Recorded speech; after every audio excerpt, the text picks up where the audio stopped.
훈육이라는 건 언제나 리미트 세팅이에요, 첫째로. 리미트 세팅을 할 때는 메시지가 분명해야 돼요. 네. 안녕하세요. 지금 또 살펴볼 사례는 약간 원령이 높은 아이인데요. 지금 현재 1년 8개월 15일, 626일 된 아이고요. 남자아이입니다. 현재 몸무게는 11.6kg로 한 50%일 정도 되는 상황이고, 태어날 때도 3.38kg로 태어났습니다. 그리고 원령이 좀 높다 보니까 권장에 부합하는 내용들을 확인할 것들이 많지는 않아요. 사실 기초조사의 다른 내용들을 통해서 확인할 것들이 훨씬 더 많을 것 같아요. 왜냐하면 아이들이 대부분 이때는 한 번에 낮잠을 자고 한 번에 밤잠을 자기 때문에 대부분 권장 시간 안에 들어와 있고, 다만 많이 발생되는 문제가 아마도 잠들기까지 시간이 오래 걸리거나 잠 안 자려고 하거나 뭐 너무 늦게 자거나 이런 문제들이 자주 발생되는 것 같아요. 네, 이 아이도 기초조사에서 확인했을 때 입면까지 시간이 많이 소요된다고 네. 대답을 했었었죠. 네, 1시간 정도. 네, 그리고 수면의식이 확실하지 않는 것도 대답을 했었고, 네. 또 최근에 어린이집을 다니기 네. 시작했다고 네. 대답한 거죠. 네. 그리고 또 고민 중에 하나가 아이가 손을 빠는 거 어떻게 해야 할지 하고 밤잠 중 새벽에 깨서 심하게 우는 것에 대해서 달래지지 않고 심하게 우는 것에 다칠 대해서. 정도로 아주 바둥대면서 우는 거고. 네. 자, 잠들기까지 시간이 많이 소요되는 건 왜 그럴까요?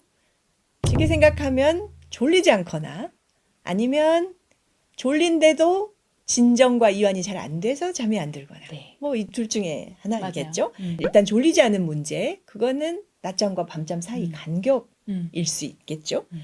또 그러니까 늦은 오후에 너무 활동적인 놀이를 한 것, 이건 이완과 진정이 안 되는 이유일 수 있겠고, 수면 의식이 안 된 것, 이것도 이완과 진정이 안 되는 이유가 되겠죠. 다음에 수면 의식은 원령이 증가할수록 굉장히 중요해진다고 했는데, 아이들이 잠을 안 자고 버티려고 하기 때문에 그때 조건 반사처럼 잠이 들게 하려면 일찍부터 수면 의식이 만들어져 있어야 한다는 것. 수면 의식에 대해서 조금 더 설명을 드리자면, 이전에 만들어 놨던 수면 의식이 돌 이유가 되면 한번 변화를 줘야 할 필요성이 있어요. 이전에 진행했던 뭐 마사지, 간단한 책 읽기 정도의 수준의 수면 의식은 아이를 충분히 이완하기 좀 어려울 수 있거든요. 그래서 아이들이 좋아하는 관심사들을 계속 확인을 해서 차분하고 안정된 수면 의식으로 진행하는 것이 정말 중요하다고 생각이 듭니다. 네. 어린이집에 처음 다니기 시작하면 어린이집 낮잠 시간과 집에서 낮잠 시간이 안 맞으면 그것 때문에 이제 스케줄 혼동을 일으키면서 밤잠까지 어려워지는 경우가 많고, 그다음에 아무래도 어린이집 갔다 오면 활동이 많아지기 때문에 저녁에 와서 이완하는 데까지 시간이 걸릴 수도 있고, 또 너무 피곤해가지고 자버리는 거.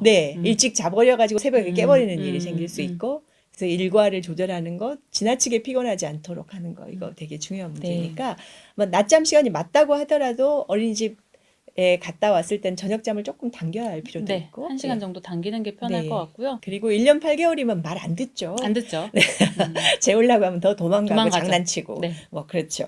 이럴 때는 이제 훈육이 굉장히 중요해지는 거잖아요. 훈육이라는 건 언제나 리미트 세팅이에요, 첫째로.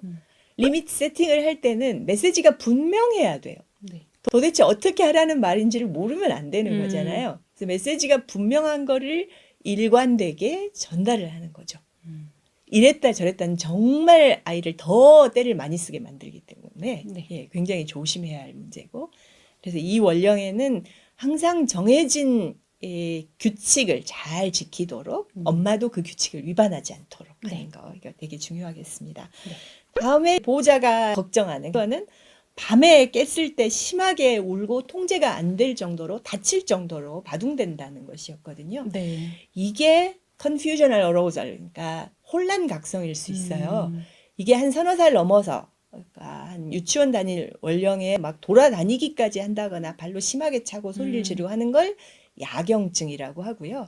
야경증만큼 그게 신체 움직임이 심하지는 않지만 누워서도 그 비슷한 증상을 보이는 건 그냥 혼란각성이라고 얘기하거든요. 혼란각성은 잠들어서 2~3시간, 그때가 잠이 워낙 깊어가지고 얕은 잠으로 수면 주기가 넘어가는 게 부드럽게 넘어가지지가 잘 않거든요.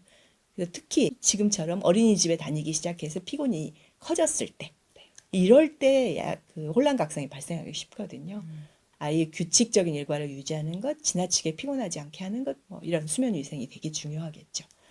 다음은 뭐 손가락 빨기인데 잠잘 때만 빨고 수면에 도움이 된다고 한다면 손을 깨끗하게만 하고 해도 문제가 안 되잖아요. 네. 더 중요한 거는 낮에 손가락을 안 빨게 하는 거죠. 손이 심심하지 않게 하는 거. 혼자서 심심하게 가만두지 않는 거. 이거 중요하잖아요.